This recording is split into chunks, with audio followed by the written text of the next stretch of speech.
Is there a new offensive in the offing, do you think, and could Belarus be involved? It's very difficult to tell. I mean, it's a much vaunted meeting between Lukashenko and Putin's been on the cards for a while. We're clearly not aware of what the objective is. Clearly, Belarus does provide a lot of military training for Russia, has also provided lots of military equipment, tanks and equipment to help support the war. Putin would love to get Belarus more intimately involved in this war. And although Putin and Lukashenko are political allies, the Belarusian people and the military do not want to get involved in this war at all. So it makes life very, very difficult. In terms of why Kyiv and why the focus on that, well, clearly it's the capital, but it's also the centre of gravity for Ukraine. In other words, the source of power. So inevitably, Russia will be interested in could it take it. From a military perspective, the Russian border is quite some way away from Kyiv, and therefore, if you were going to mount a military attack, you'd want to go up to the north and down through Belarus, which makes it a lot easier to mount that attack. You'd also need to have a very substantial military force behind you, not only equipment, but also people. Russia did mount 300,000 people. It recruited its mobilisation. 150,000 of those, half of them are already involved in the battle.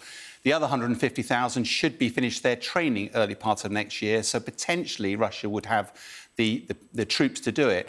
The challenge, though, is that if you remember back in spring this year, Russia had a spectacular failure trying to take Kiev. Then they will have learnt the lessons from that, but so will Ukraine. It will be an extremely difficult nut for Russia to crack. Meanwhile, the airstrikes are continuing in Kiev. Do you think that will be Russia's policy from now on? It will just continue with the bombardments throughout the winter?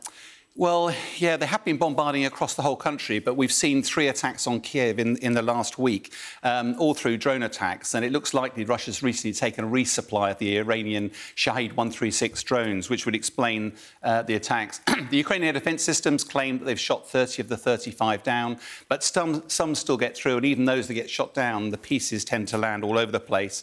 This does seem to be attacking the civilian population, eroding their will to support the war, particularly at a really difficult time of the year, and try to erode support for Zelensky. Harsh reality is that quite the opposite's probably occurring. In terms of overall, not much fighting movement on the ground, but intense fighting around Bakhmut. Again, we've reported before about the Wagner group, the mercenary group leading on that with their use of convicts.